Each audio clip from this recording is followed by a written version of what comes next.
technologies to really come up with breakthrough therapies. And on the other side of it, our commitment is to the experience of the patients. With every patient, every interaction, we uphold our ICARE values, which are really integrity, inclusion, compassion, accountability, respect, and excellence. So we seek to make those values to really every encounter to ensure that they're part of our relationship or interactions with you. Ultimately, in the middle, what you see here, where those two circles intersect, to improve patient outcomes and minimize harm. Those are key to what we do. Transitioning to what we're here to talk about is really prostate cancer. Prostate cancer is a very, very common cancer. And in 2023, this year, about 288,000 men are estimated to be diagnosed with prostate cancer. It is more common as we get older, and it's also more common in folks of African descent. And it is the second cause of, among the top causes of death, but in men, the second cause in men. So the table there, just to show you schematically the breakdown as far as new cancer cases, prostate being second to breast cancer as far as incidence. And on the other side of it, prostate is much lower as far as death in general, but in men it remains a significant causes of cancer death.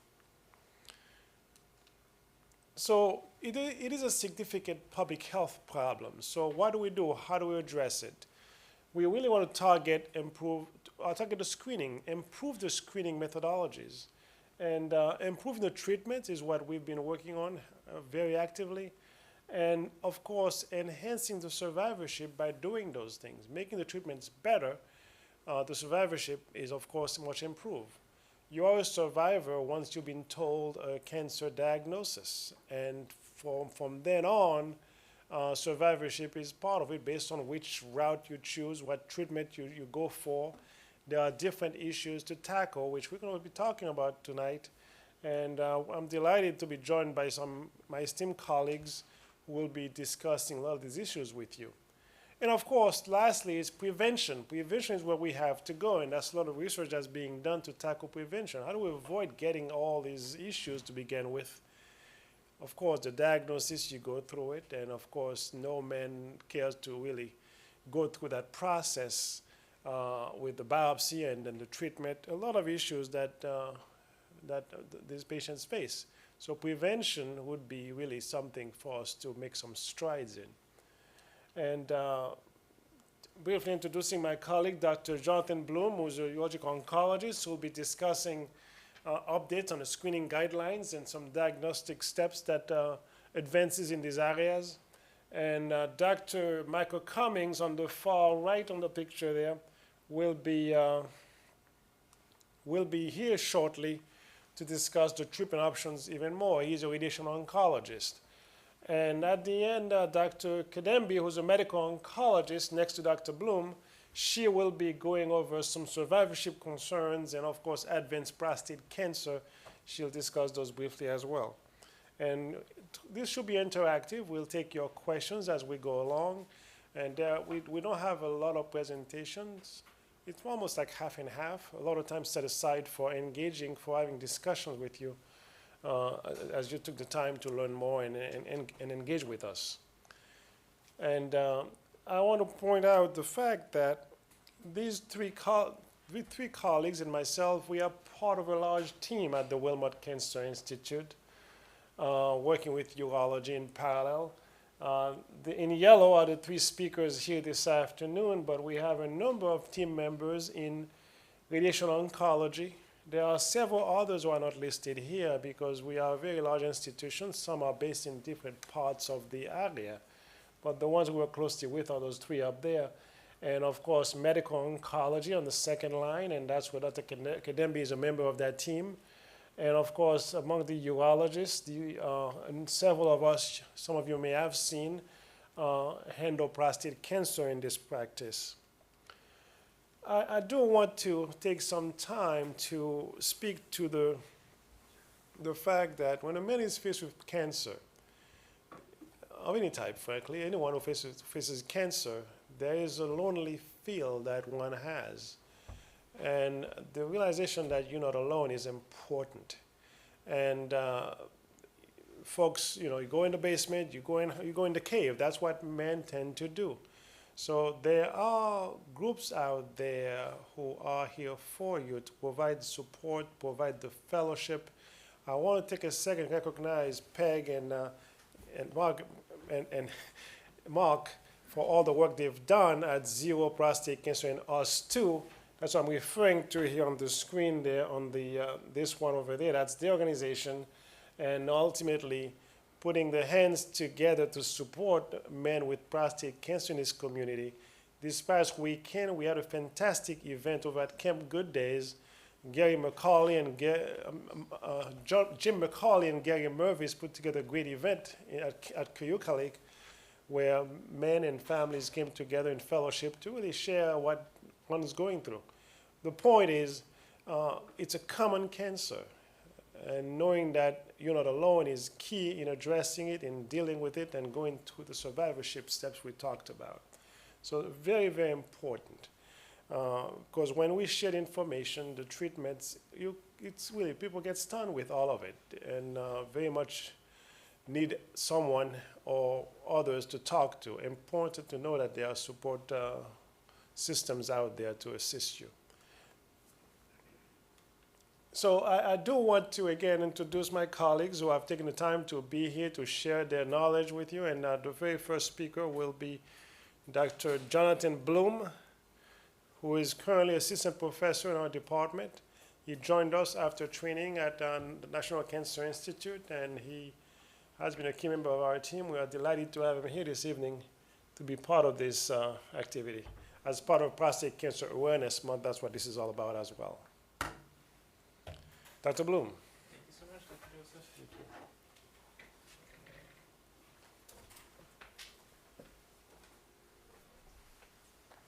you. Right, like Dr. Joseph said, my name's Dr. Jonathan Bloom. I'm going to talk a little bit about prostate cancer screening, a little bit about treatment recommendations. And feel free to ask any questions if they come up. So just kind of an outline of what I'll be talking about, including prostate cancer background, screening tools, who should ideally be getting screened for prostate cancer, a little bit about biopsies, MRIs, and potential treatments for prostate cancer. So a little bit about prostate, a little bit about a background of prostate and prostate cancer. A common question that we have is, what exactly is a prostate? And it is a gland found only in men, part of the reproductive system to help make semen. It's located in front of the rectum and under the bladder. And a healthy prostate is generally about the size of a walnut. And Dr. Joseph went over this as well, but it's one of the most common malignancies diagnosed in men. And nearly 270,000 new cases were diagnosed in 2022, but there were only about 34,000 deaths from prostate cancer. And a statistic that you can try to remember is about 1 in 19 men will develop prostate cancer by the age of 60 or older.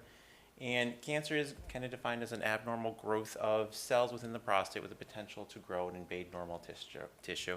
And a majority of prostate cancers are slower growing.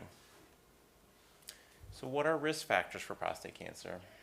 The exact cause is unknown, but it's likely related to genetic changes within the prostate over time. There are some known risk factors, most predominantly aging. A majority of men are diagnosed in their 70s. There is a family history component to prostate cancer, and some known inherited genes will raise your risk of prostate cancer, but often the exact link is unclear. Black men or black men of African or Caribbean American ancestry are at a higher risk of prostate cancer. And there is some thought that diets high in red meat or high dairy foods, high fat dairy foods may raise your risk, but there's not a lot out there to really give any specific dietary recommendations. What are the symptoms of prostate cancer, specifically localized prostate cancer? There usually are no symptoms of localized prostate cancer, and it's diagnosed with screening alone. Advanced disease or metastatic or invasive disease does have the potential that can cause symptoms, weight loss, fatigue, back or bone pain, in rare instances even urinary retention or leading to kidney failure. So what are the screening tools that we have available? A common thing that a lot of guys experience when they come see us in the urology office or even their primary care doctor is a digital rectal exam. It's an important part of screening, but it's not used alone. It's not great at predicting prostate cancer by itself. More commonly, what we use is the prostate-specific antigen blood test, or the PSA, and it's a normal enzyme secreted by every man's prostate, and our normal range typically is 0 to 4. It's not 100% accurate. Every man with a PSA above 4 isn't going to have prostate cancer. Only about a third of men with an elevated PSA greater than 4 will actually be diagnosed with prostate cancer, and less than those will have clinically significant prostate cancers. The rates of prostate cancer do rise as PSA continues to go upward, and many cancers found this way are localized and curable. Only about 7% of cancers detected this way will be metastatic at the time of diagnosis. What else can cause an elevated PSA? Just having an enlarged, obviously prostate cancer is what we worry about, but just having an enlarged prostate can potentially do that. Infection, inflammation around the prostate can cause an elevated PSA, recent instrumentation or catheterization, and there's some thought that even recent sexual activity or ejaculation, bike riding can all potentially cause an elevated PSA. So who should get screened? Just a little bit about the history of PSA. PSA screening began about 30 years ago, around 1990-ish. A majority of PSA tests are ordered by primary care physicians, and it has detected many localized prostate cancers. Sorry, that didn't show up too well. But on the left, you kind of see what happened when we started using PSA. The incidence of prostate cancer went way up, but the graph on the right shows us that it didn't really change the mortality of prostate cancer. That came a little bit later. So the PSA alone did not, just because we were detecting more prostate cancers, didn't by itself change the outcome. So what happened after PSA screening happened? There was a concern for overtreatment. We were detecting more low-risk prostate cancers that likely would never have caused harm if we never found them. We were subjecting men to treatments with significant side effects. There were a couple large screening studies at that time that showed little or no benefits. And because of that, in 2012, the United Services Preventive Services Task Force issued a grade D recommendation against prostate cancer screening. So because of this, we responded, and there was a PSA screening, the incidence declined, and there's actually a reduction in detection of localized disease, and unfortunately more metastatic disease found. During this time period, more data emerged from large screening studies showing a benefit for some men aged 55 to 69. And there are also some criticism of the prior studies that perhaps what they were a lot of these men that they were comparing to were actually getting screened, and PSA screening had a larger benefit. So because of this, in 2017, the task force reversed its recommendation to a grade C. And it neither recommends nor recommends against prostate cancer screening, but recommends that men talk to their physicians about prostate cancer screening, and that should it be an individualized decision. Another reason that prostate cancer screening is more accepted now is that a lot of urologists are now doing what's called active surveillance, where we don't actually intervene on all prostate cancers. And it's known that a majority of these low-risk prostate cancers we can watch with something called active surveillance. So who should get screened? We typically like to think of men aged 55 to 69 with at least a 10-year life expectancy. And there are some recommendations out there that recommend men younger, specifically men with African or Caribbean American descent, men with a family history of prostate cancer or certain other inheritable cancers. And just because a man turns 70 years old doesn't mean he shouldn't be screened for prostate cancer, but you should talk about it. Those men who are 70 above and in excellent health with a good life expectancy still could be good candidates for screening.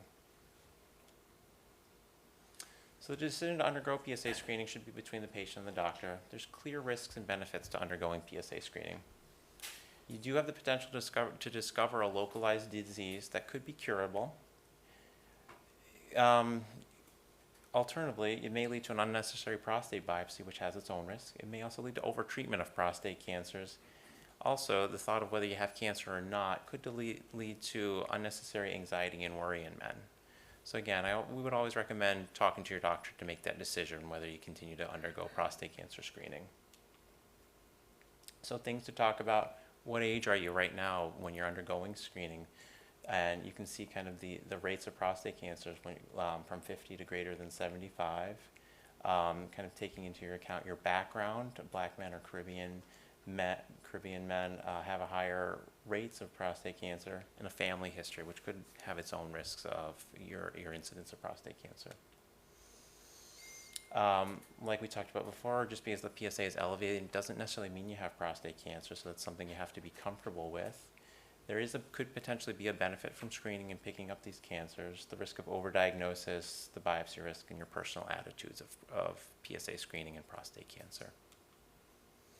There's other ways we use PSA, not just necessarily the exact number, the PSA density, which is the ratio of the PSA to the size of the prostate, and how quickly the PSA has risen up, if it's stable, if it's going up over time. There's some other blood work that could be specific to your situation, which I would talk to your urologist for. Kind of different forms of PSA screening, looking at something called the Prostate Health Index or a 4K score, which could give a little additional benefit whether to undergo additional tests such as an MRI or a biopsy. So a little bit about prostate biopsy. This has been the traditional method of detecting prostate cancers. An ultrasound probe is used in the rectum to visualize the prostate, and then giving some local anesthesia, 12 biopsy cores are taken kind of randomly throughout the prostate to sample all the areas. It's not usually painful, and the common side effects after are blood in the urine, stool, and semen, and potentially a urinary tract infection. And what we have is this is an ultrasound image of a prostate taken by an ultrasound. Which is commonly what we would see when we're doing a prostate biopsy this way. So the traditional or the biopsy that we've done, it's not perfect. It has the potential to miss certain areas of the prostate, and like I said, the old way of doing prostate biopsies, it doesn't sample every single area of the prostate. It's kind of some needles just sampled throughout different areas. So you can see it's not going to sample every piece of the prostate. So whenever we get a negative prostate biopsy this way, it's a reassuring sign, but still patients are watched with PSAs and potentially further biopsies down the road. Which kind of led into the next stage of prostate biopsies, which is getting an MRI prior to the biopsy.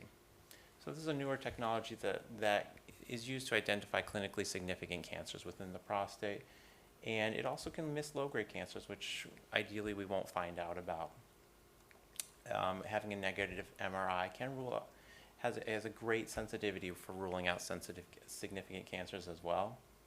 And what the MRI does is look at prostate tissue in multiple phases to kind of see the certain tissue properties, and the radiologist can see this to see whether they think a significant cancer could be there.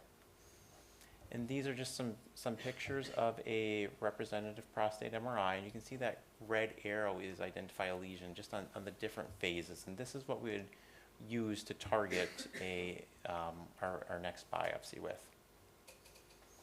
So like I mentioned, the other benefit is getting the prostate MRIs, we can guide our biopsies in there, and now that we know where the radiologist is concerned, we can kind of localize the needles there to do a better biopsy.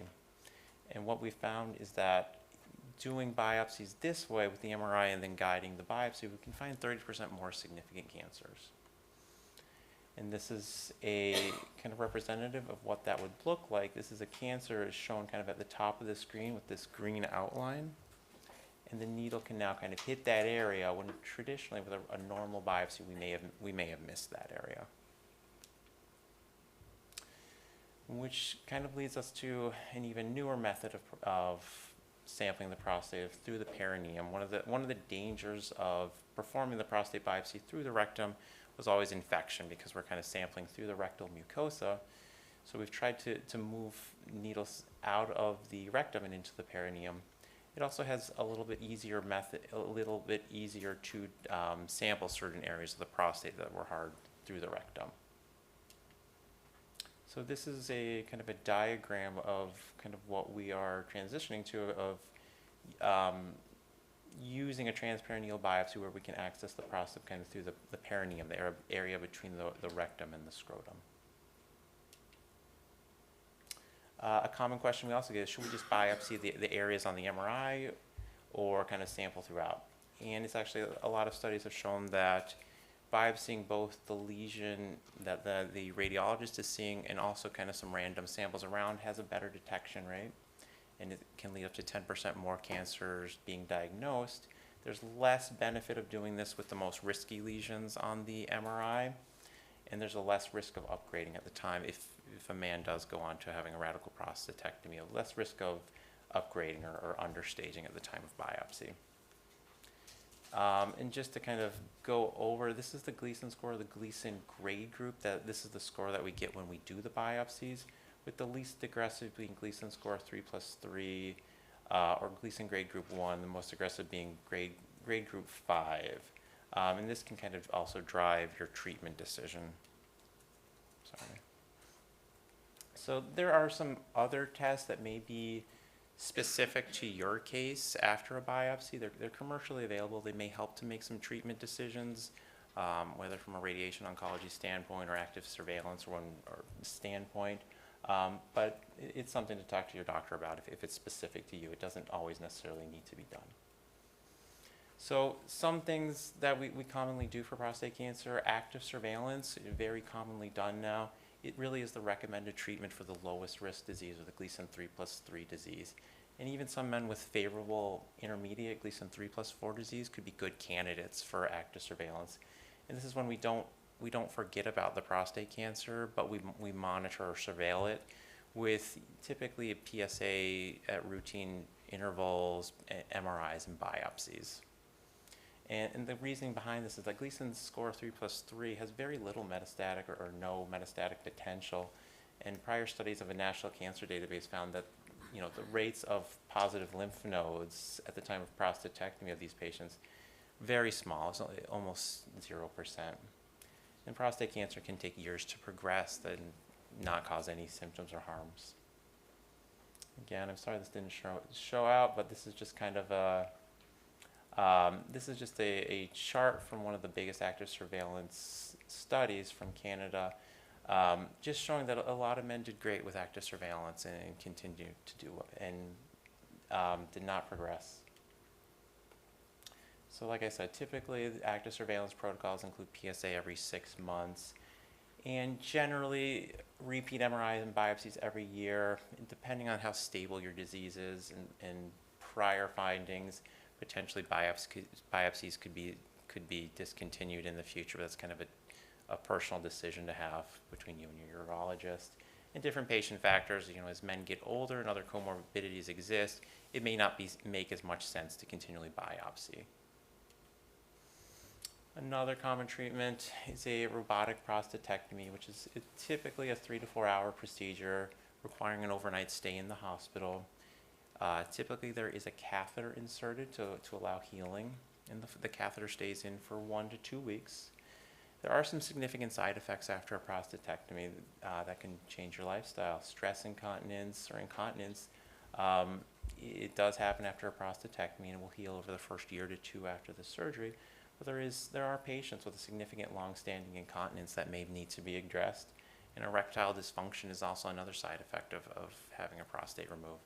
The nerves for erections kind of run along the sides of the prostate and can often be spared during the procedure, but unfortunately it's not a guarantee that the erectile function will necessarily come back or you'll have erections as strong as before. So we talked about incontinence and erectile dysfunction, and this is just a picture of kind of the healing scars on a patient who underwent a prostatectomy. But aside of incontinence, erectile dysfunction, cancer recurrence is a can potentially happen after a prostatectomy, more with advanced disease, but then other treatments would have to kind of come into play after that. Who is the best patient for a prostatectomy? Ideally younger men, age less than 65, healthier patients will also do better. And the intermediate risk patients, or the Gleason 3+4, 4+3, they really see the most benefit from having their prostate removed. So in summary, PSA screening can detect many localized prostate cancers that can be treated. There is always a potential to overdiagnose prostate cancer. There's other tests available that may be appropriate for you or your situation. Sorry. So, in terms of whether you should undergo prostate cancer screening, talk to your doctor, sharing the decision making on how you kind of feel about that. Discuss any risk factors or symptoms you may be having, and discuss what is important to you, whether you are a very anxious person, need to know. Are you okay with, if you find out about prostate cancer, are you okay with the potential side effects from treatments as well? So, and again, with active surveillance, many low-risk prostate cancers can be safely monitored. And with localized prostate cancer, surgery is an option for many men. Okay. Any questions that I can answer from you? Yeah. You mentioned about PSA velocity. Mm-hmm. It would seem to me that that's probably a more important factor in determining whether or not intervention should be done, because it would seem that the rate of change is more important than the change itself. Is that? Yeah, I think it's definitely an important tool for men on active surveillance specifically. Looking at any change in PSA over time can give an indication on the progression of prostate cancer and whether active surveillance continues to be a good strategy or not, or whether to kind of restage everything with biopsies or an MRI. Is there any protocol that says at what point, at what rate of change is intervention considered important?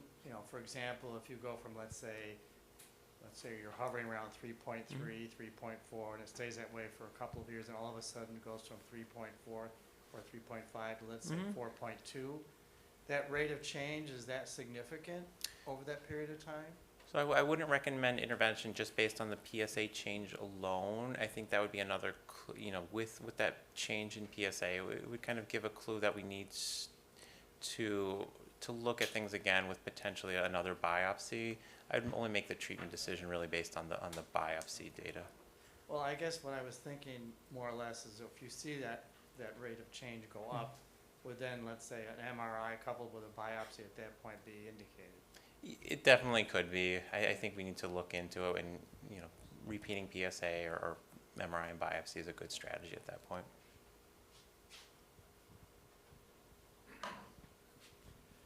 Dr. Bloom, what part of the prostatectomy actually causes urinary incontinence?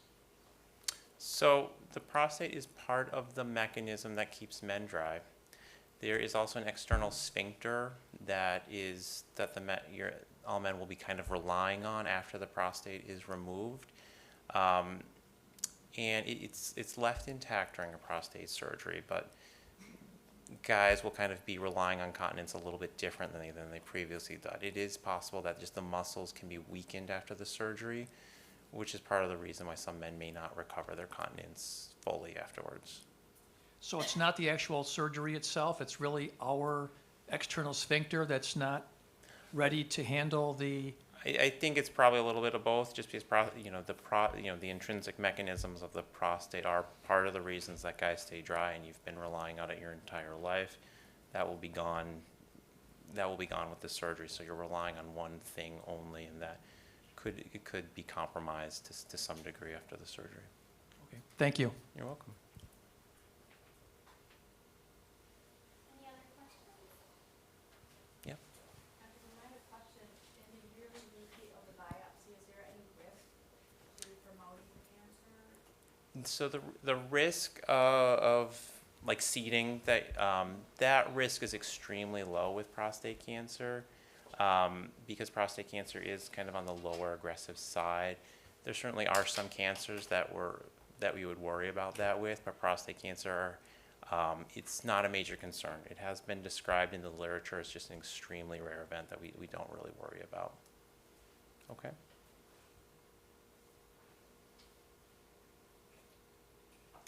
Yep.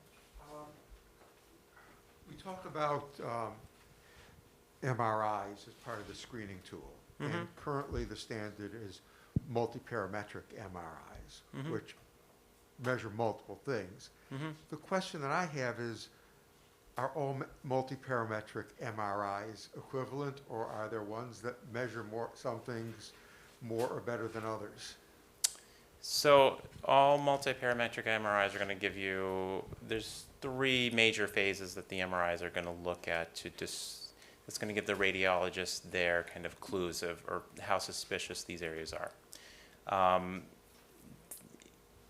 Between institutions, I think the MRIs, there can be some various differences in protocols that may change the results, but I think overall they're going to be looking at, there's 3 major phases.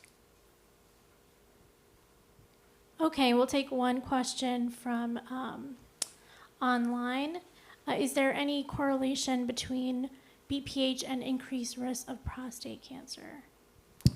There's no increased risk from just having BPH. Now the only correlation would be just with BPH, you can expect a higher PSA, but that's not necessarily going to be from prostate cancer. Thank you. We'll move on to the next speaker, Dr. Cummings. There's one question behind you.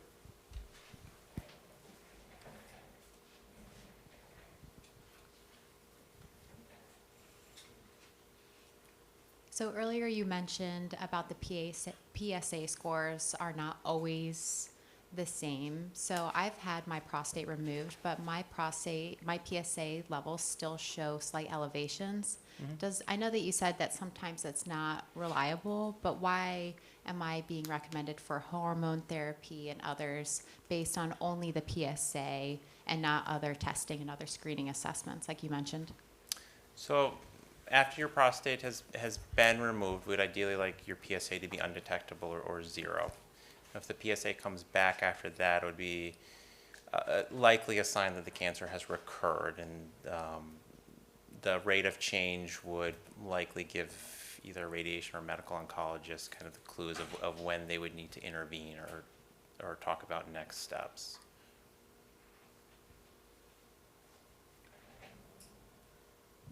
But what if it was that PSA was a false positive? What would you do from there? How would you make sure that those levels are accurate?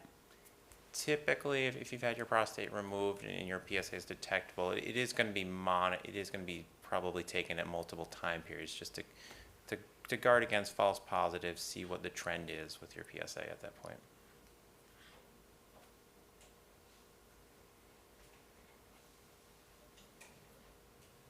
Any other questions from the audience?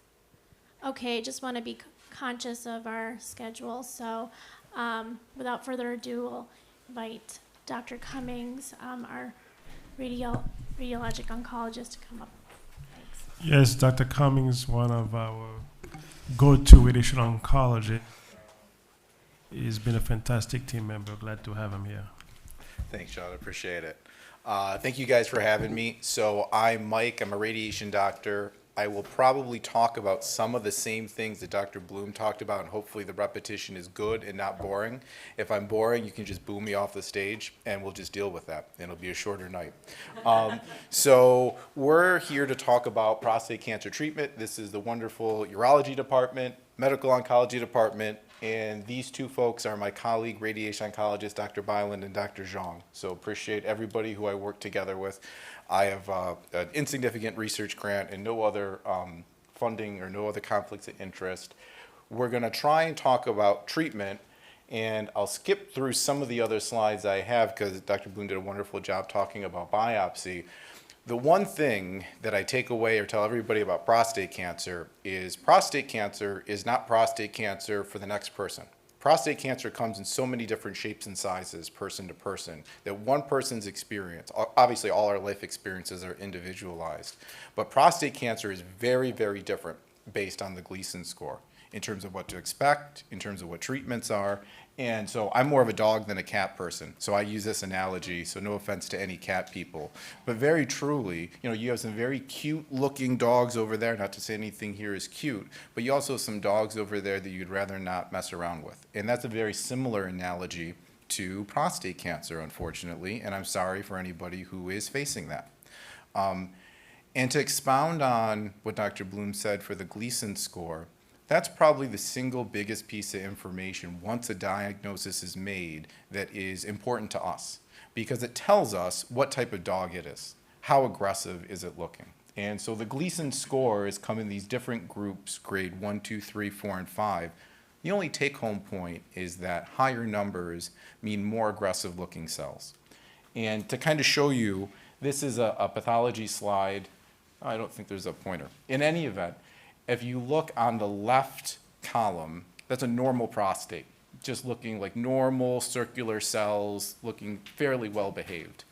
In the middle column, you have a low-risk prostate cancer. Well, you still kind of see those little circles. Maybe there's more of them. They look a little bit funky, but not too bad.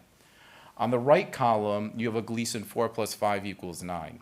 You don't really have those circles anymore. You have smooshes of cells. You have things that look disorganized. And so prostate cancer, usually, when diagnosed, isn't causing any symptoms. It exists on paper. We're giving you numbers and saying, do something based on these numbers.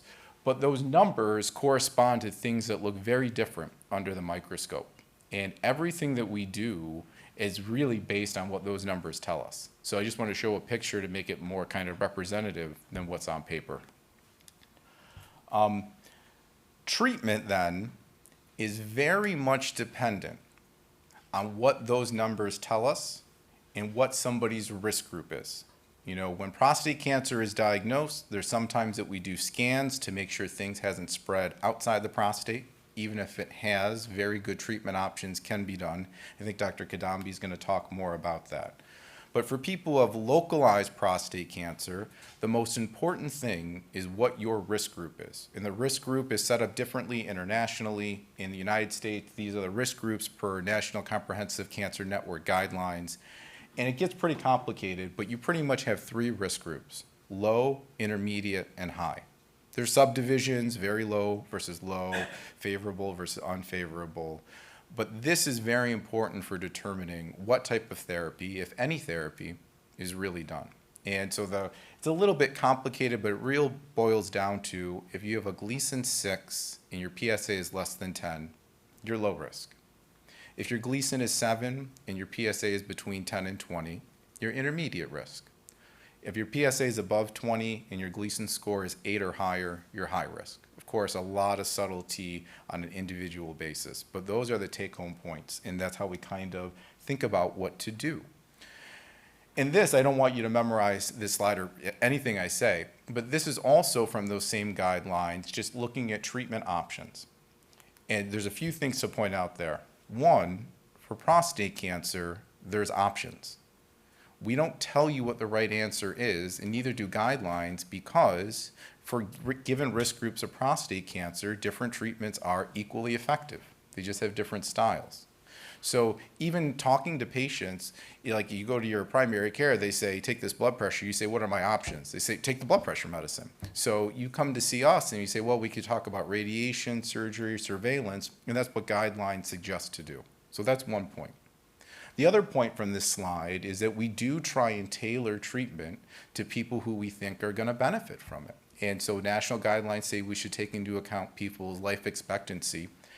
And that's because treatment can go very well, but treatment also can have side effects, sometimes that are long-lasting. And trying to tailor to make that treatment perfect for one person who's going to realize that goal is very difficult. But all these things kind of go into thinking about what type of treatment and what we end up doing. And this is just like one of those national slides that tells us how we should do it. A much more simplistic, very simplistic slide that I put together just says, what should we do for different risk groups? And so low risk, you can choose surveillance, surgery, or radiation. Intermediate risk, we'll just say favorable intermediate risk, because that's one distinction that is important.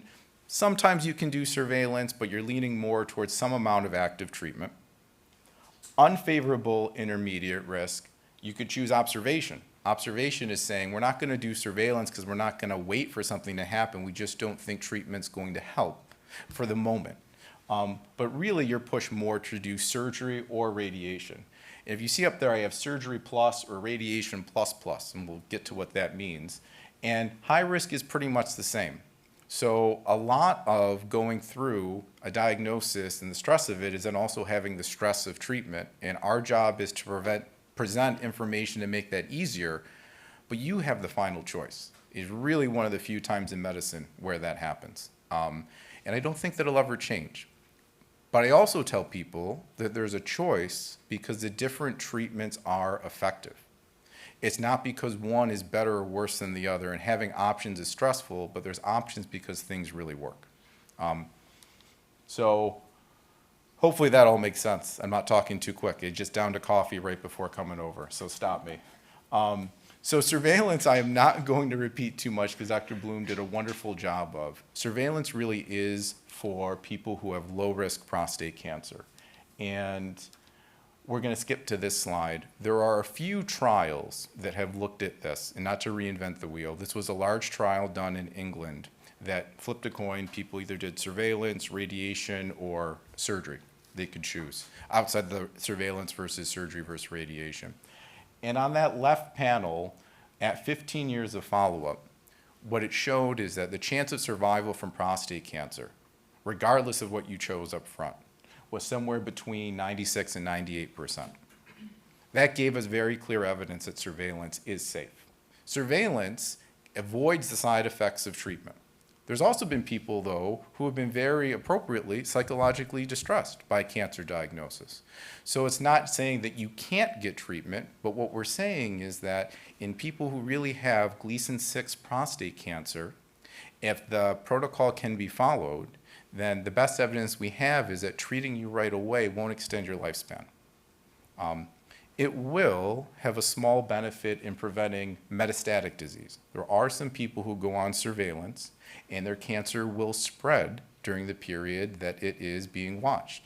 The absolute rate of that is very low, like low single digits, and nobody passed away from that, an excess on the surveillance arm. And that's why we say that it's most appropriate to do surveillance, but it is a personalized choice, and I have really not treated anybody with Gleason 6 disease in the last 3 years unless they told me that the psychological stress of a diagnosis and not doing something about it was causing them more potential hardship than going through treatment. I will not skip through this slide. So this is a very colorful slide with great graphs. One of the best things that this trial did was look at quality of life. And one of the things in talking about treatments is that surgery can cause some quality of life issues, radiation can cause some quality of life issues, seeing doctors causes quality of life issues. And what these graphs are showing are basically scores from standardized quality of life forms. And can highlight some of the differences in side effects of surgery versus radiation. So the blue bar are people who did not get treatment, did active surveillance. The red line, rather, is people who had surgery. And the yellow line are people who had radical radiotherapy, which I don't even think is actually a thing.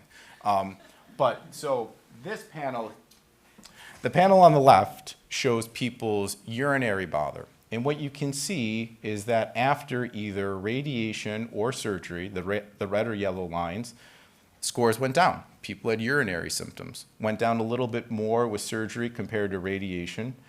But over time, everything kind of converged together, including the people who did active surveillance. Middle panel, erectile function, a very important part of quality of life. A very similar story. You can see that after treatment, both radiation and radical prostatectomy, the scores went down.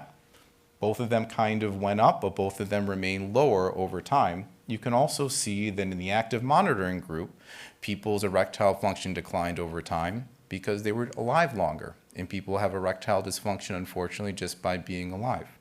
And on the far panel, you'll see bowel dysfunction. Surgery doesn't really cause any symptoms to the bowel, but radiation does. And so you can kind of see that there's a dip in the line of people who had radiation, not so much with surgery and not so much with active surveillance. And so what I take away from this when I talk about side effects with people is that surgery does have risks of urinary control issues. Radiation has risks of obstructive urinary symptoms, like having a harder time getting the urine out. People will have symptoms, side effects. Some people recover, some people won't from either modality. On the bowel side, radiation causes bowel bother in some people, specifically things like diarrhea, and I'll talk about the biologic mechanism of that. Surgery really doesn't. Usually people recover from radiation side effects, but that's a domain that if you have issues in that area or really don't want to deal with anything in that area, radiation is not the right answer. And in terms of erectile function, everybody unfortunately has a risk of erectile dysfunction after prostate cancer therapy. And it's hard to tease out how much that is when you superimpose it on the changes all of us as men will experience over time. But balancing those side effects in the style is part of treatment. So even though it's active surveillance, I wanted to put that in. And one thing that I'm ordering quite a bit for the people who come to see me for other opinions about surveillance, and Dr. Bloom mentioned it, is this Decipher. So I have no affiliation with this company. Decipher basically takes a sample of your prostate cancer biopsy, sends it out, I believe, to California, and then runs a tumor expression profile where it basically says, okay, we know the Gleason score, but what specific genes are being made by your cancer? And then it spits out another score that helps give some information. Is there something lurking deeper underneath that we didn't appreciate on the Gleason score? This is in a gray area because it's in national guidelines. It's something to consider, and there's good but not great evidence.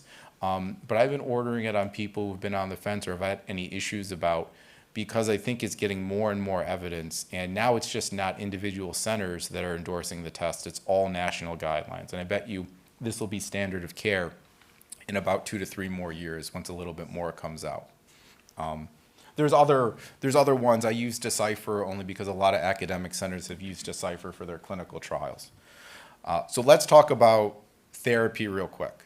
So did I skip a slide? So there's a very philosophically different treatment approach in surgery versus radiation. First things are, radiation oncologists much better looking than their surgical colleagues. So I've had a lot of good comments about that, and there's no apologies for it. But what's truly different is that it's a whole different ballgame. Surgery is a one-time episode of care. After surgery, you get information under the microscope from pathology. You get perfect information. You know, what was the final Gleason score? What were the margins? Did everything come out? Did any cancer come to the lymph nodes? And how that helps us, or how that helps a patient rather, is if surgery is done and any surprises are found, we can do radiation afterwards. So there's a built-in backup that's fairly easy to do after surgery. There are backup options after radiation, but you really can't do surgery.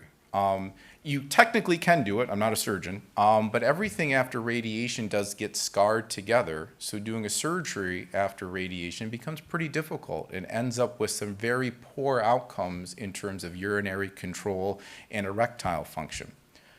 So if we really don't have surgery as a backup, although we have other backups, the radiation approach is we are going to tailor our treatment to be the most appropriately aggressive for your risk group.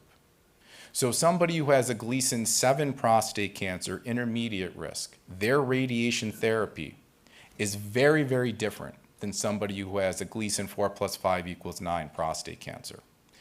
And it's going back to this philosophical difference. Surgery, you get the gland out, you get a PSA, and based on that PSA, you can make decisions about radiation.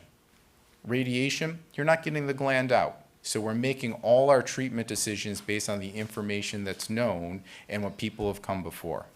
And the reason the PSA is so good after surgery is because PSA is a protein made by both the regular prostate and prostate cancer. If your regular prostate's removed from your body, the only cells that can be making that protein are almost certainly cancer cells. Unless a prostate cell that's a normal cell got sloughed off. So yes, there has to be this repeated assessment, but PSA is a very specific marker after the prostate's out. And we as a radiation doctor see quite a few people who we're following that for. And a lot of times that PSA doesn't become detectable. But again, it's different risk group to risk group. Does that kind of all make sense? I know I'm not done, but I'm talking fast, so I'm seeing a lot of looks given my way.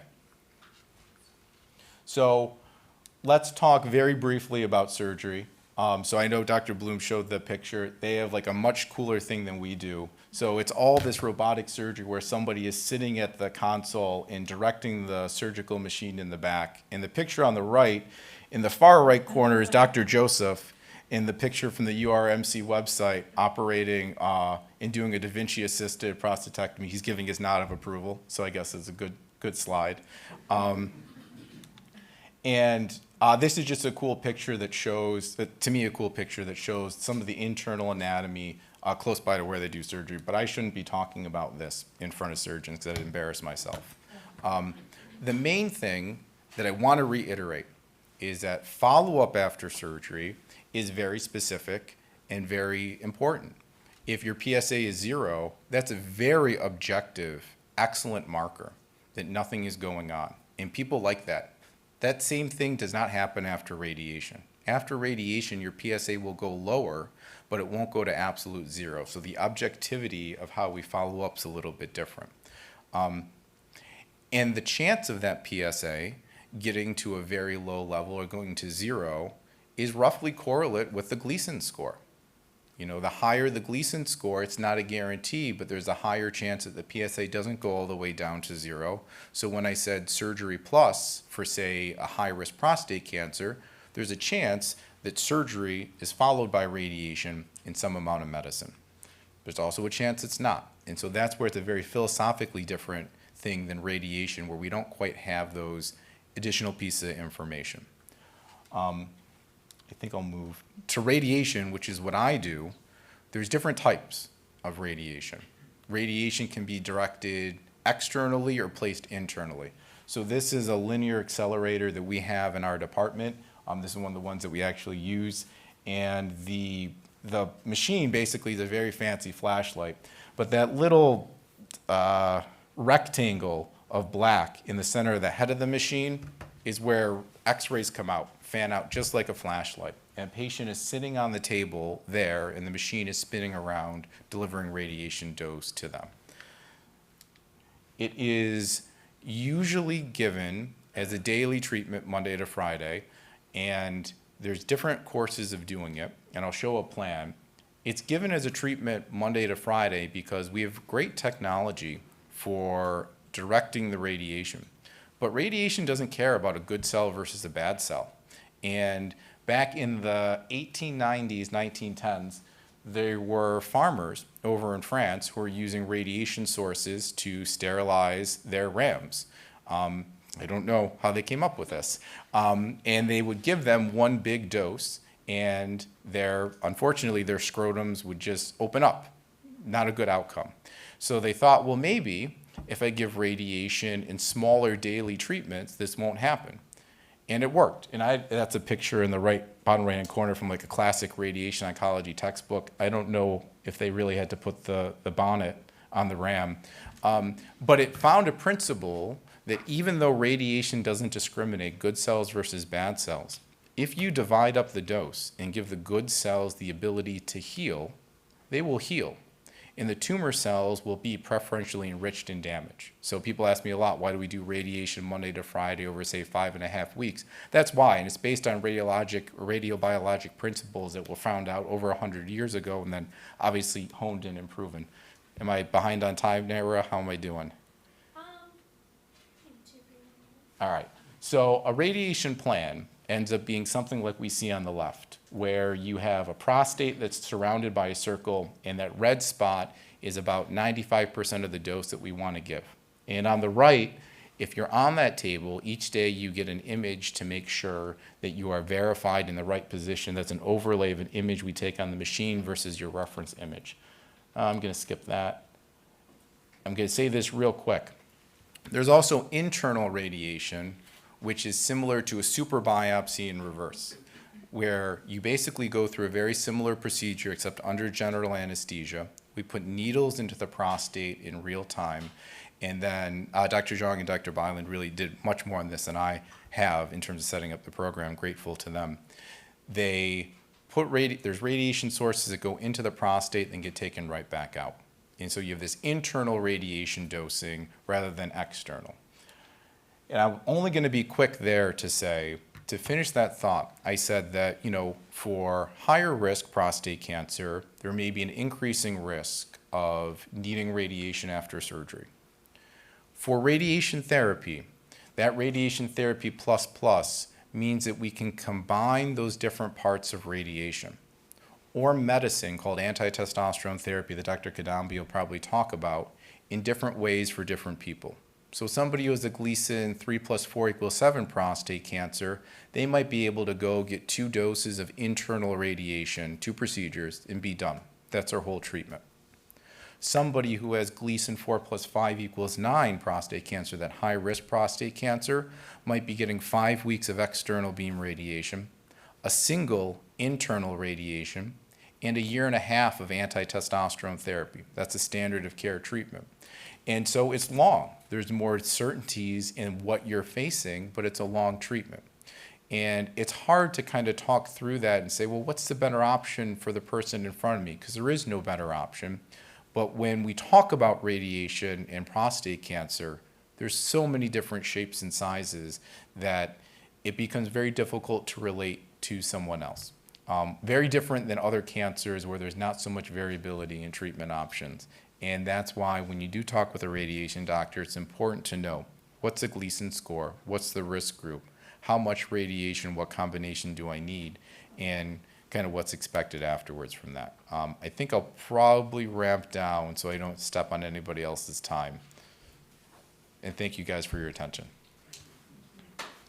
Thank you, Dr. Cummings. I'm going to start off with a couple questions from online.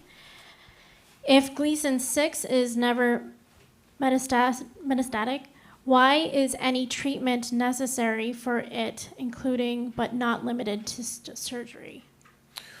So Gleason 6 is the main risk group for active surveillance, which means that our first choice is to not do surgery or radiation. The natural history of Gleason 6 or any prostate cancer is that slowly over time it will or can become more aggressive. So surveillance is meant to catch that change before it becomes something bigger. So I think Gleason 6 metastasizing would be an extremely almost case report level event. But Gleason 6 slowly in the background changing to Gleason 7 or Gleason 8 and then spreading would be the rationale for treatment. And some people would say, I want to cut off that pathway before it gets anywhere, where the evidence says you can wait a little bit without detriment to your health as long as it's not making you distressed. Thank you. What percentage of postoperative patients have incontinence and what percentage of patients have recurrence? And this can be for anyone on the panel. The recurrence varies so widely by Gleason score, and I won't even give any numbers, but I will say that one advantage recently has been newer scans that have a higher chance of finding things outside the prostate, like PSMA PET scans. So a lot of the older reference on stats for any treatment of rates of recurrence and outcomes are probably going to be influenced by those scans picking up things we didn't see before. So for instance, 2 years ago, somebody who might have had a small area that spread to the bone and we didn't see it, now we can see it. And so that's how it's going to be influenced. Surgery, I'll let the surgical gurus take over. Incontinence after surgery, it's variable, but probably, a major incontinence in 10 to 20%.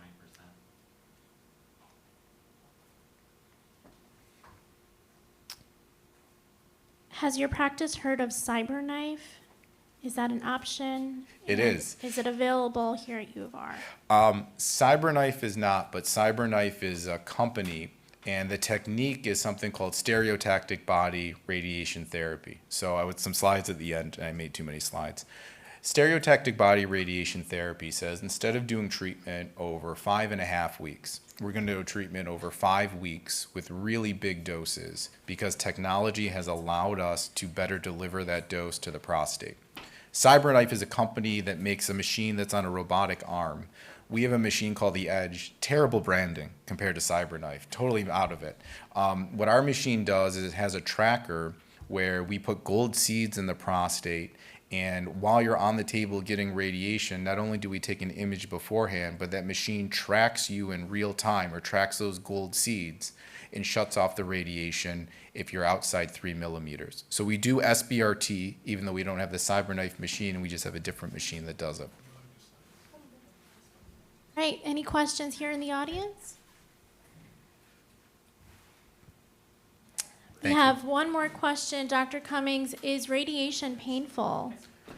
It is not. When radiation is going, it can be a long schedule, but it doesn't actually cause pain. It causes swelling and inflammation that can cause some burning with urination, but pain actually isn't a big feature. It's usually obstructive urinary symptoms, slower, weaker stream, or more frequent bowel movements. I think I forgot to get to that one.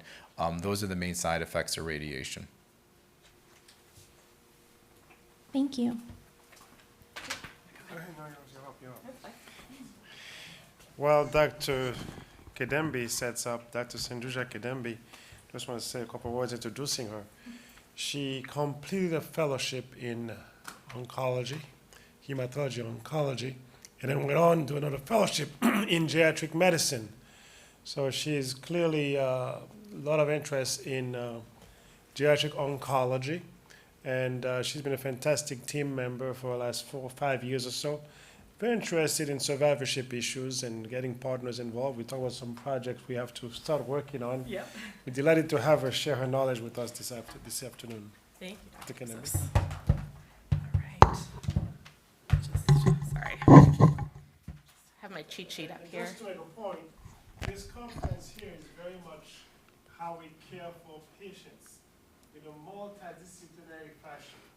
Some of us have clinics together at the Wilmot Cancer Institute, while others, we refer to each other. When I see a patient in the office, I always say, have a chat with Cummings, or have a chat with Kedembi, so you learn all the information from various sources before you make up your mind. So important for us to come with that approach, give you all the information. Dr. Kedembi? Thank you. Yeah, it's absolutely true. I work really closely with all of my colleagues. It's a great team. So my name is Sindhu Kadambi. As Dr. Joseph already mentioned, I was going to give a little introduction about myself. I'm a geriatric oncologist, and most people haven't heard of what we do. So I am dual trained in geriatric medicine, which means I take care of people over the age of 65 who have cancers. And I'm focused in genitourinary cancer, so I mainly see people who are older who have bladder, prostate, and kidney cancers. And you know, you've met with the urologists or the surgeons, radiation oncology gives radiation. I'm the hormone and chemo doc. So usually for prostate cancer, that means that I treat patients who have higher risk disease or who may have disease that's now gone outside of the prostate, which I'll talk about. I have 2 clinics. I'm based at the Wilmot Cancer Institute at Strong, and then I also have a geriatric oncology clinic, which I'll talk about at the end, where we do consultations as well. It's at Highland. And as Dr. Joseph mentioned, I have my research interests are really in thinking about treatments that are specific to older adults who have cancer, as well as supportive care for both patients and their caregivers. So just in general, I'm going to talk briefly about metastatic prostate cancer and what that means and the effects of treatment, and then touch on aging and prostate cancer. Oops, sorry. So, you know, for the most part, metastatic prostate cancer is diagnosed at a local stage. What that means that it's confined to the prostate. And very rarely, so in 5% of patients, we'll see that the prostate cancer is actually metastasized. What that means that it's grown outside of the prostate. And that can be to various different areas. It can be the lymph nodes. So those are usually areas that carry our infection-fighting cells, but can have the cancer can spread to those, or it can spread beyond those, and I'll talk about what those areas are. So we've talked a lot about localized disease. This picture shows you what the natural disease course is for prostate cancer. Most of the time, people will present with disease that's in the prostate, diagnosed by a screening PSA or symptoms. Let me see if this will work. Okay, there we go.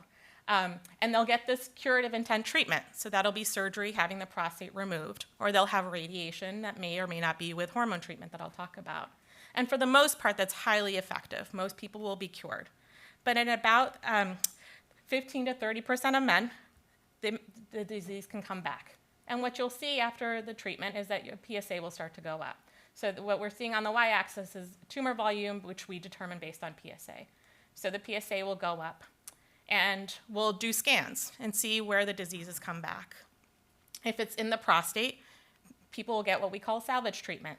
So depending on whether they had surgery or radiation, they'll get some other treatment. Usually that might be more radiation and maybe surgery, but it'll also combine with some hormone treatment.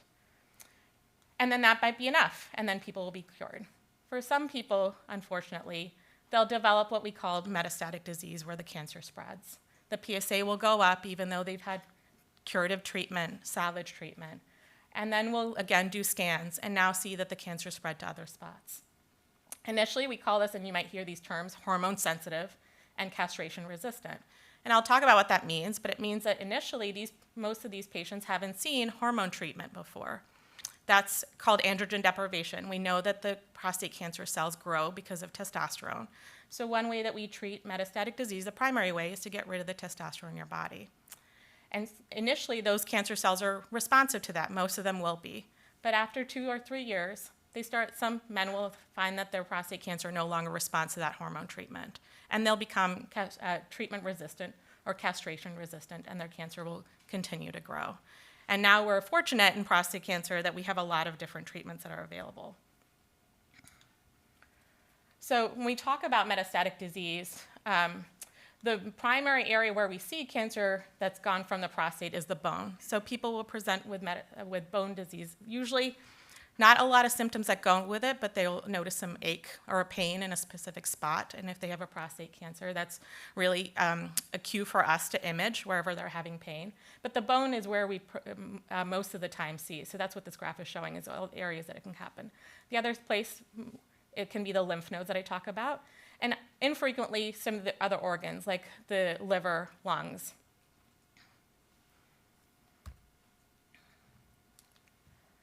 And so we have traditionally used CAT scans to, in addition to the MRIs that we talked about, to image for disease that's spread. But now we actually have some really nice newer technologies. One is called the PSMA PET or the Oxman PET. I don't know how many people have heard of either of these. Yeah, so it's great. People know about it.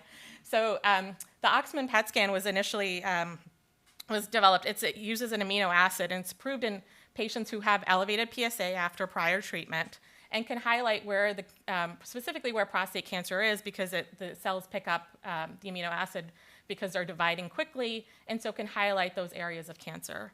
Whereas the PSMA PET is much more, it's also newly approved. There's 2 different versions of it.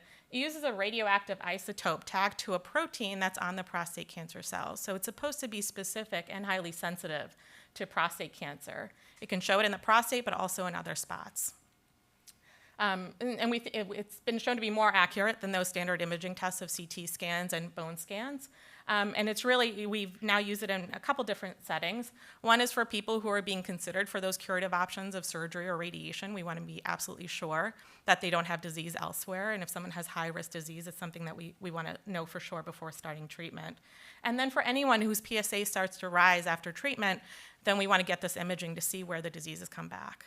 Because maybe it's just in one spot, and we can treat that with radiation or something local as opposed to doing something that's more systemic. So there's a lot of things that we think about when we think about treatment for metastatic prostate cancer. So this is showing you all the things that we take into account. So there are obviously things related to the cancer itself. So the extent of the disease. Is it something that did the patient present with metastatic disease, or is this because they've already had treatment and now there's something growing? What prior treatments I have, and more, like Dr. Cummings talked about, molecular features and genetics are playing a bigger role as well. And then we think about the patient. What other health issues do they have? What symptoms are they having? How are they doing at home? What other medications are they on? These are all really important when we think about, and their preferences and beliefs are really important when we think about what treatments we're going to offer them. And then we think about what treatments are available. And like I said, and I'm going to show you, we have a lot of new options now, which is great, but it means that we have to think a little bit more about what the right option is going to be for you. And then we think, and then some of it's also clinician preference and our experience. So what have we used before? What are we comfortable with? What do we know about the side effects, based on our own preference? And I will say, whenever people think about metastatic disease, right? It's stage 4. People always ask me, like, well, what does that mean? What stage am I? And it means it's stage 4. But stage 4 in prostate cancer is very different than stage 4 in other cancers. We know that our treatments work, and people can live for years, even with metastatic disease. So that's different. And the primary treatment is also quite different compared to what we do for other cancers. Where normally treatment would involve chemotherapy, it's not the first line of treatment for prostate cancer. The primary treatment for prostate cancer happens to be hormone treatment. And like I said before, prostate cancer grows, very simplistically, because of testosterone that gets taken up and feeds the cells. So our first line of treatment is actually to get rid of the testosterone. So how do we do this? We have a couple different options. So what's shown on the right is basically a diagram of how our body works. So the brain releases a hormone called GnRH that goes to the pituitary, another organ, that then releases other hormones that then go to the testes and the adrenal glands and produce testosterone and androgens that then stimulate the prostate and prostate cancer cells. So what we do to shut off testosterone production is actually shut off the release of this hormone all the way up here. So I'm sure most of you have heard about Lupron or Eligard, right? So Leuprolide, what it does is it causes this to overactivate, and this mechanism goes into hyperdrive, and then it shuts down production over here so that you have decreased testosterone down here. So it takes a little bit of time, but it works really well. And patients will become castrate, meaning that they'll have undetectable testosterone when we put them on treatment. And then the newer agents, actually, there are two of them. I don't know if I put them there, Degarelix and Relugolix, which I'll talk about a little bit too. There are now newer agents that have been approved that instead of overstimulating this and causing this loop to be negative, they just shut off things right here. So they work really quickly, which is nice. So if someone's having a lot of disease, they're having a lot of symptoms, this is my go-to because it works very quickly to shut off testosterone production. And the last is surgical castration, which we don't really do anymore. Any questions about that? Okay. So the newest agent that came out is called Relugolix, or Orgovix is the brand name. It's an oral pill that, like I said, works really quickly because it directly shuts off GnRH production. It's a GnRH antagonist. And what you can see on the graph on the left is that compared to Lupron, the yellow line, or the orange, is the Relugolix, shuts off testosterone production really quickly. Whereas with Leuprolide, there's a little bit of an increase in your testosterone before you see the dip, right? So there's a little bit of a lag time there.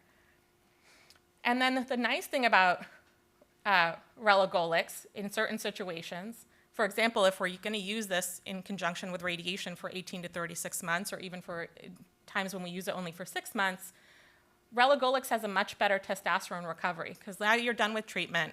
The testosterone is really important for your other parts of your body. So you want it to come back, but hopefully without having the cancer come back. So the recovery of testosterone Relugolix is much better than with Lupron.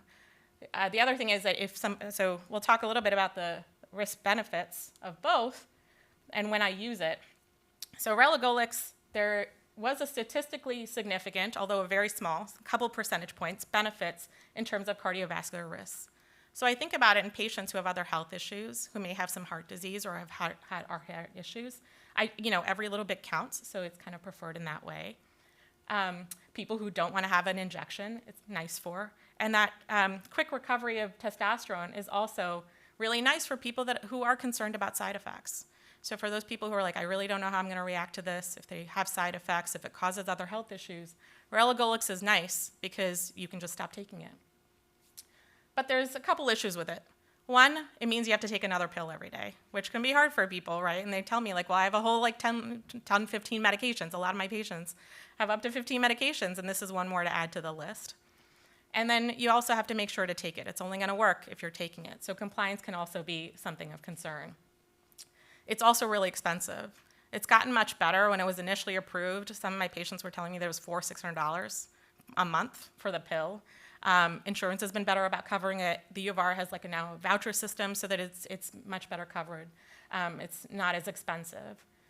But like Lupron, or Eligard on the other hand, it's nice because it's an injection. Don't have to take an everyday pill.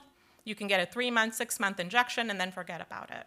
But it also means that once you get the shot, there's no taking it back. Can't just stop it. You got to wait for it to run its course. And then like I showed you on the other graph, there's some time for your testosterone to recover afterwards and for your symptoms to get better. Compared to Relugolix, though, it does seem to have fewer drug interactions because it's not an oral medication. And there's still actually a lot of unknowns about relugolix with some of the other medications I'm going to talk to you about that we now use in prostate cancer. And it is significantly much lower in cost. So those are the differences. But I have been starting to use relugolix a lot more, and I do find that more people are interested, despite it being a daily pill, they seem to be interested in that mostly because they like the fact that they can just stop taking if they run into problems. So we've come a long way in treating prostate cancer. So this is the timeline that you can see. Apparently the prostate cancer was initially diagnosed in London in 1853. Lupron was introduced in 1985. And then we kind of had this rapid progression where we had these second-generation anti-androgens, which I'll talk to you about. But these are basically these agents that stop the way testosterone gets taken up and used inside the prostate cancer cell. So they're not shutting off testosterone production, but these medications, enzalutamide, darolutamide, apalutamide, these are all these non-steroidal androgen receptor antagonists. They stop the way that the testosterone interacts with the cells and are really found to be effective. And really in the last 5-6 years, we've had a significant growth in the number of these drugs that have been shown to be really effective across the board in metastatic prostate cancer. And it's really evolving quite quickly. So this is looking really just at the last 15 years. So chemotherapy was introduced in the early 2000s, docetaxel and cabazitaxel.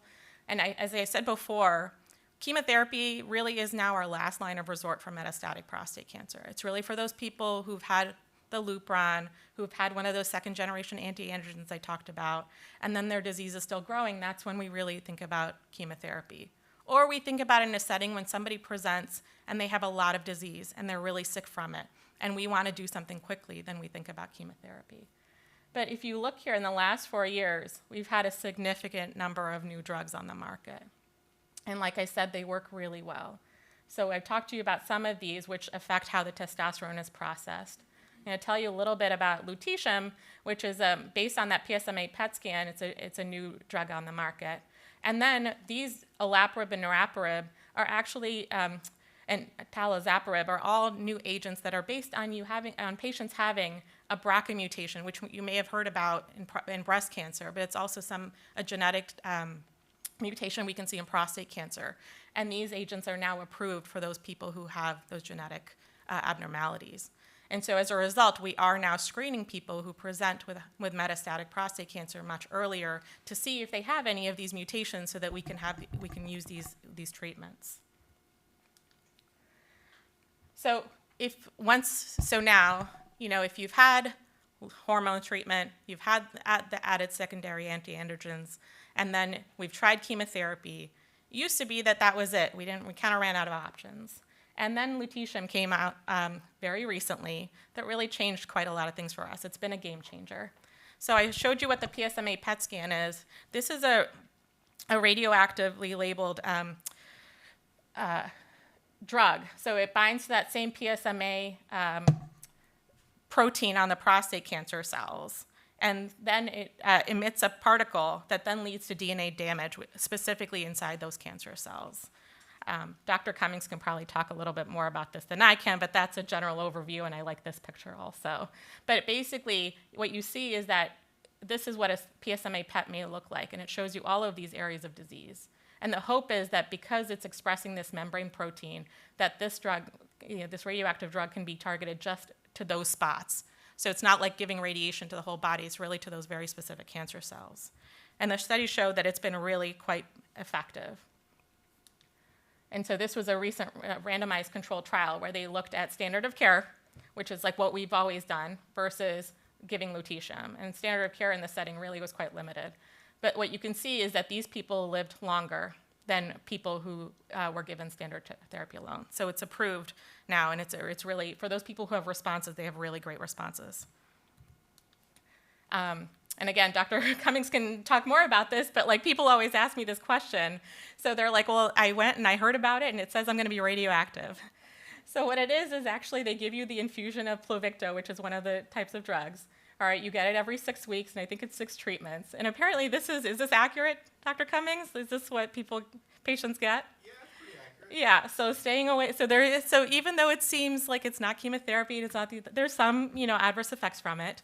There's some things that you have to do. One of the main issues can be that it can affect your blood counts as well, similar to chemotherapy. But otherwise, people seem to tolerate it quite well, at least from what I've seen.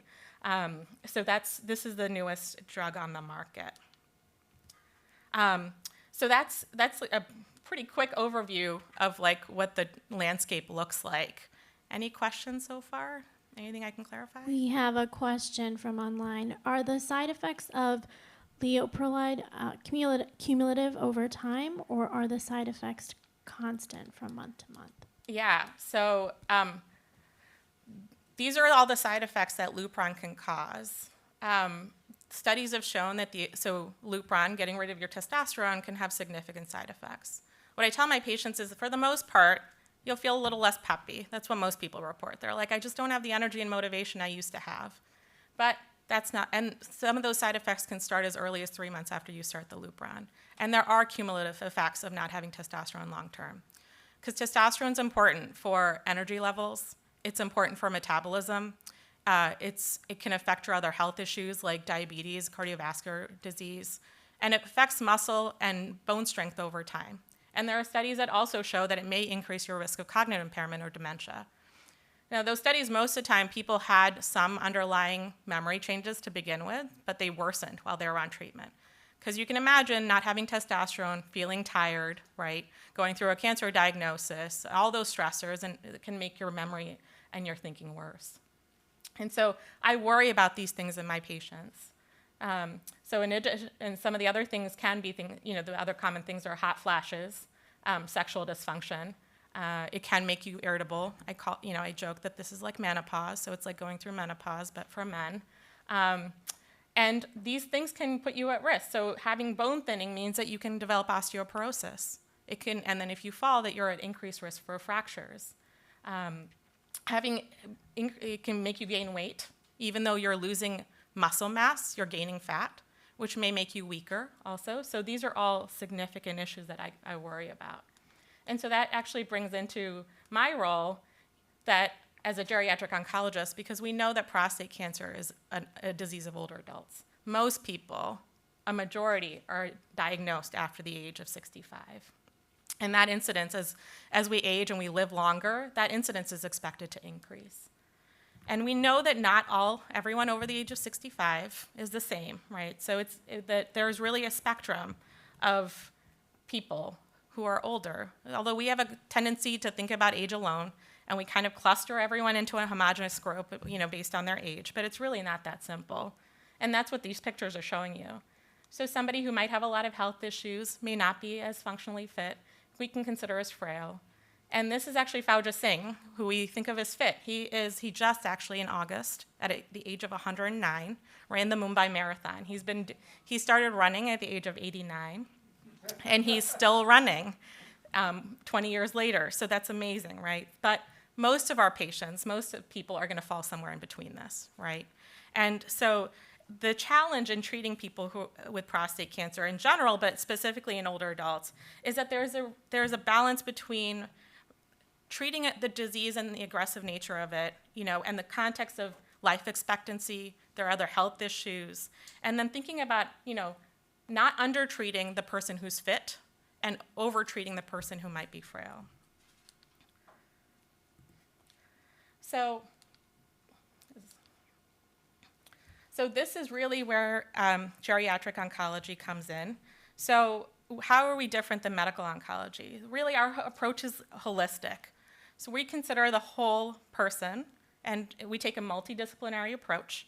And then think about how we balance our oncologic treatments. So we think about the disease and making sure it's not getting worse, thinking about symptoms and how do we manage them, with, like I said, all of the concerns that happen as we age. Life expectancy, other health issues, we call geriatric syndromes are things that happen with age. So things like falls, changes in memory, not being able to do the things in our daily lives like driving, shopping, those kinds of things. And then we really think about toxicity because we do know that our treatments can have more toxicity as we age than they do for younger people. And so we really think about balancing cancer survival with quality of life. So, like I said, we have a clinic at Highland. This is, we are very unique in the country. There isn't another clinic like it. We're a consultative service. We get referrals from our urologic and radiation oncology colleagues, usually before surgery or radiation, but also during treatment if they're concerned about someone who may be older and has a cancer diagnosis. We have 6 dual-trained oncologists, so they're all practice geriatric medicine as well as oncology, and they actually all are specialized in different cancers. So Dr. Magnuson sees patients with breast cancer, Dr. Ramsdale does GI, as does Dr. Zittel, and then Dr. Lowe actually sees leukemias. And then we have our multidisciplinary team actually, so when you come to clinic, you're evaluated by our nurse, a physical and occupational therapist. We also have a pharmacist who looks at your medications, a nutrition dietitian, and social worker. So we evaluate you in multiple different domains to assess your health and help guide the best treatment options for you. So that's thinking about, is surgery the right option, or is maybe radiation a better choice based on your overall health and your values? So we can help with that. And then I see a lot of patients who as consultations, they'll say, the other medical oncologist will ask, do you think that this person's going to be able to tolerate hormone treatment? Or is testosterone, getting rid of their testosterone, going to really significantly impact their health and their quality of life? And this can help us to do that, and we have studies that show that it does, that it improves outcomes and that it reduces side effects. And then just as a last plug, I will say that as part of our research efforts, I'm part of a big cancer prevention and control research group. We're always looking to improve supportive care and outcomes and symptoms in people who have cancer. So as examples, and you can go to this website there and see some of the studies that are available. My friend and colleague, Dr. Nikisha Gilmore, actually has a study of green tea extract called ECGC in cancer survivors, looking to see if it reduces inflammation. There's some data that green tea can actually help with prostate cancer and how you feel, and so this may be something to consider. And then actually we're going to be having this at some point soon, that we're going to be doing the study looking at bright white light therapy, which has some data to suggest that it might actually help reduce fatigue and depression in people with prostate cancer who are having hormone treatment. So I'll end with that plug, and any questions? The question I have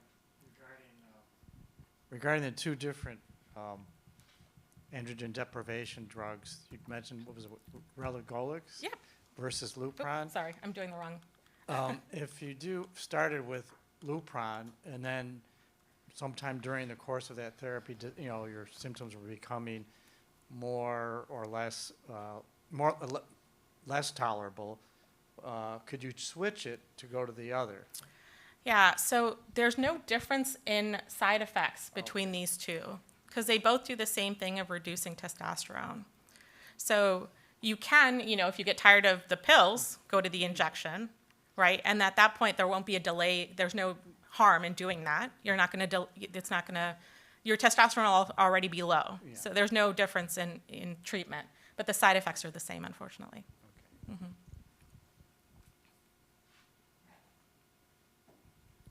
Any other questions here in the audience?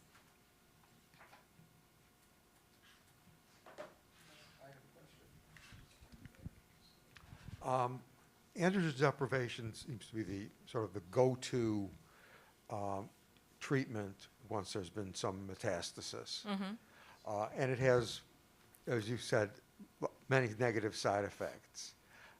There are drugs that you mentioned that seem to just be blocking the uptake in the prostate. Is there some potential for some of these drugs becoming the standard of care? Yeah, I didn't mention. So the prostate cancer field in this setting is going towards adding more drugs up front and not towards less, which I always have a concern with, because for my patients who are vulnerable, that can be really tough, where just having Lupron alone can be challenging, and now we're talking about adding 2-3 drugs to the mix. There are some studies that look at enzalutamide, for example, as a monotherapy, meaning on its own without adding Lupron. All of the initial studies for approval were done in combination, but there are some smaller studies that have looked at this and have been shown it's effective. And we've done a study of this also in metastatic disease and found that it's effective. It's still unknown whether it's safer, meaning that fewer side effects than hormone treatment alone, because it's still affecting some sort of testosterone processing in cells. And so it still has some of those effects. For example, there was a study that came out recently that people getting enzalutamide or Xtandi can cause some bone thinning, and that it can increase your risk of falls, and that enzalutamide and apalutamide can actually also may affect cognition. So they're not without risks, and we're not quite sure yet whether doing them alone is going to be effective and safe. And I will say the other issue with these drugs compared to Lupron and relugolix is that Lupron does not interact with other medications. So if you have other medications, for the most part, there aren't any drug-drug interactions. Whereas with these drugs, there's definitely that risk. And enzalutamide and apalutamide also have a very small risk of seizures because they can cross the blood-brain barrier. And then when you look at abiraterone, which is Zytiga, which is the other major one that we use, in the pathway that it works, one of the major side effects is high blood pressure. So for people who are struggling with high blood pressure or have heart issues, it can make that significantly worse.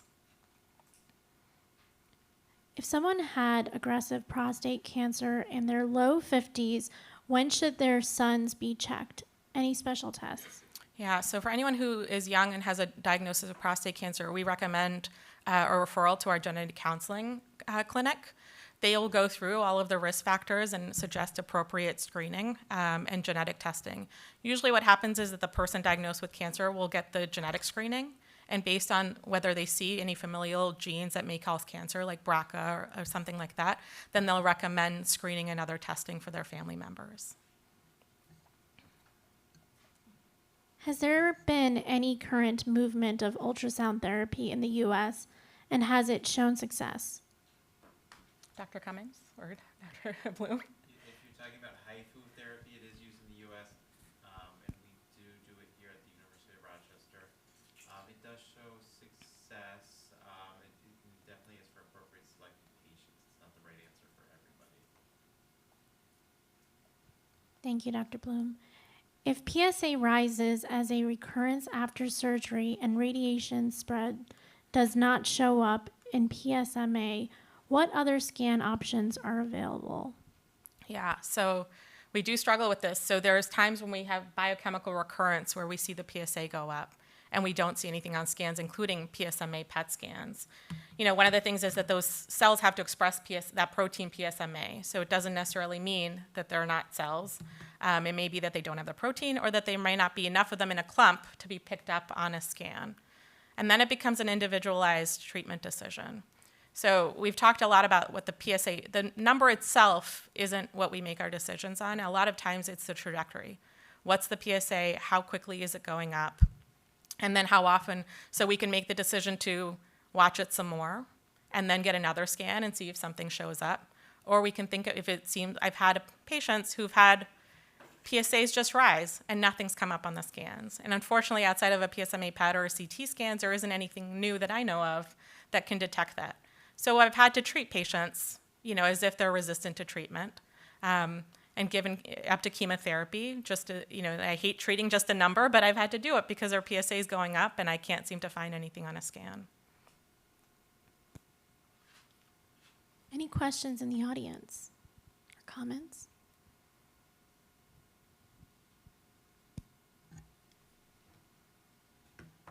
We do have a case-specific question, if that's all right.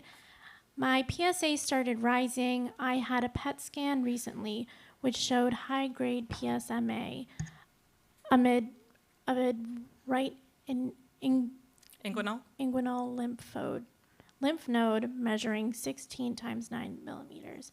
Is this treated easily with radiation? I have had prostate cancer with radiation treatment 5 years ago. I think the first thing is that the PSMA PET scan. Do you use your microphone, Doctor? I can. They're just having a little bit of hard time hearing the answers online. That's fine. Does this work? I think it does. You have to press the button. This is very complicated.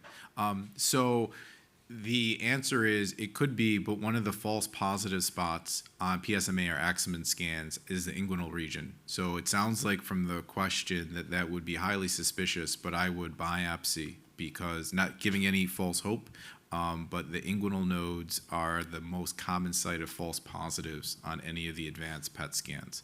But pending a biopsy in a theoretical situation, there could be radiation and probably some amount of anti-testosterone therapy that would be done. That would represent just kind of one spot over from the typical lymph nodes that would be treated. Thank you. Can you share more about HIFU and proton radiation?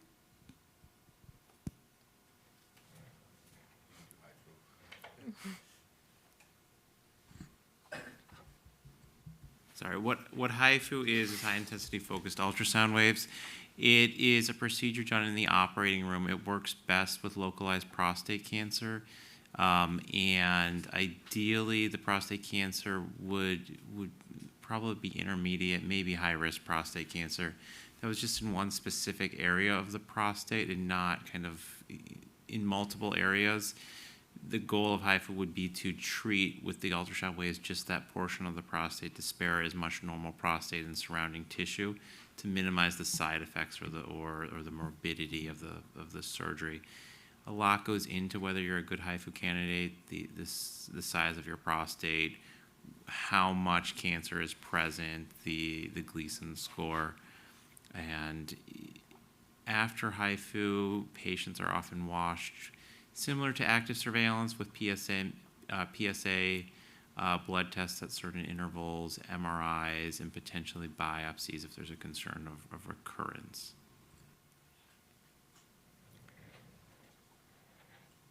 Yeah, I had a slide about this. I should have shown it. The thing about, totally agree about HIFU, it's not on the slides, for my slides, as standard treatments because it's not yet considered standard. Like Dr. Bloom says, it's usually a partial gland treatment where everything else we do is a whole gland treatment. So national guidelines don't yet support it because the evidence hasn't yet, but it might change for certain patient populations.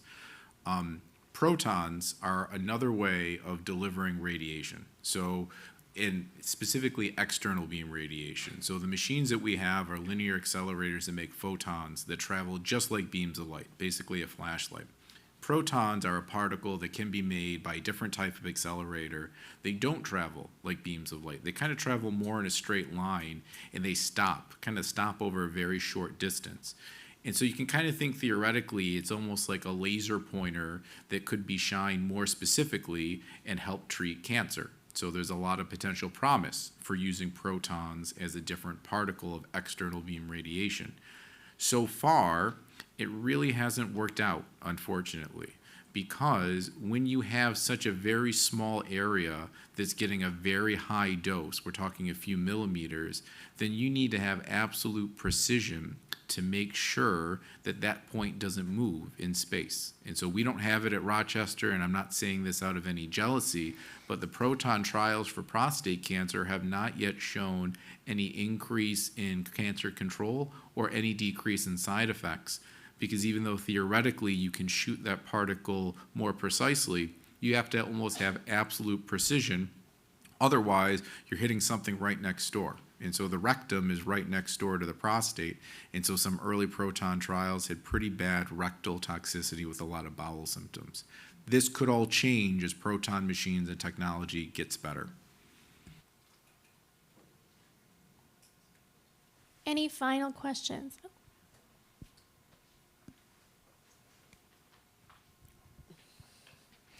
I wanted to ask about the Gleason score. Still hard for me to understand the 4+4, what that score means. And how do you get that 4+4 when you're saying 4+4, 3+4? Looking at those numbers, can someone help to understand what those numbers exactly mean? Sure. So a higher number in and of itself, and I'm not a pathologist, it just means the cells look more poorly behaved or there's more of them, like that one slide where they looked more disorganized. The reason why there's two numbers is because when they, being a pathologist, is looking at a sample, they won't just look at one piece of a sample. And one sample won't look all the same. So they try and identify the two main patterns. So the first pattern, the most common pattern is the main number. The second most common pattern is the second number. So Gleason 4 + 5 = 9 means that on that overall representative slides of a patient's biopsy or surgery, the most common pattern of cancer was a 4.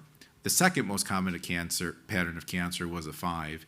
Anything that was third or fourth doesn't get listed, and you end up with a final Gleason score. But it would be nice if you could show the number like 1 by 1, 1 by 2, just because by how I'm looking at it, like 3 by 4, it's very difficult to see the difference with it. They kicked out the Gleason score as less than 3. So it used to be that there was a Gleason 1, 2, Gleason 1, Gleason 2. Those all got kicked out, so it only goes from 6 to 10. I know there's a new nomenclature system. I don't have any slides that kind of show that difference in architecture down to that level. I'm sorry. They did start then taking the Gleason scores and making them into grade groups as a next step to make it a little easier to understand. But really where it comes into play, if you look on this, is like when you're thinking about curative intent treatment, and those scores, the 3 plus 4 versus 4 plus 3, give us some idea of like how likely this is going to happen after surgery, after.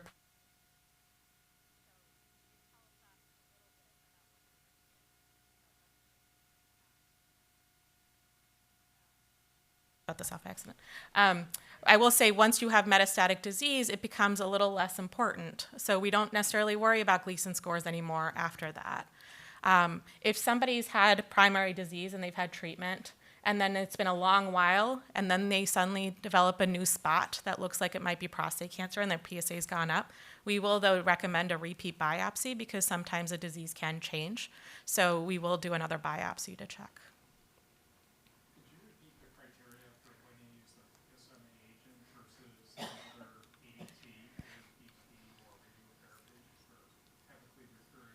Yeah, so you're talking about lutetium? So right now it is approved in the set for patients who have had their disease progress on chemotherapy. So you've already had hormone treatment and your disease, but there's a clinical trial currently at UVR that's looking to see if we can use it before chemotherapy. Right. Yeah. I think the main rate limiting step has been the actual drug. There was some shortages, which I think have gotten better. And then the PSMA scanner is also getting time on the machine is also a rate limiting step. So I think, but we're working out those kinks. But it is very effective. We're trying to use it earlier on. Mm-hmm. But right now, insurance will only approve it after chemotherapy. Yep. How efficient is for biopsy to do a blood test called 4K score?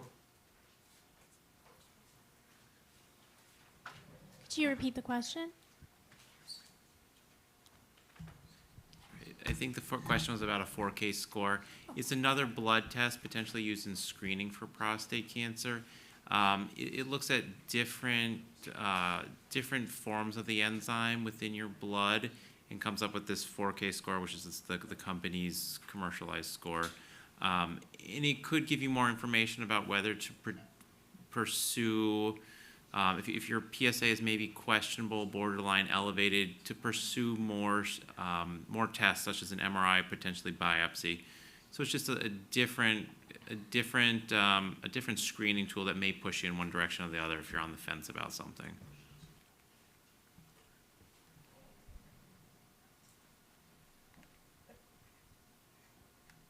These are great questions. Any more in the audience? If we have time for one last question, we'd appreciate it. After treatment, under what circumstances can a cure be declared? Well, we generally say 5 years. So if your PSA has been undetectable, you don't have any symptoms. For most cancers, it's considered cured. Had complete treatment and your PSA is undetectable or it's as low as possible, we can say that, if you say they're in remission, but you can, but really 5 years is usually our target. Thank you so much, Dr. Kadambi. And thank you to all of our speakers. We will be sharing the presentation link in the next few days. Thank you, everyone. Bye.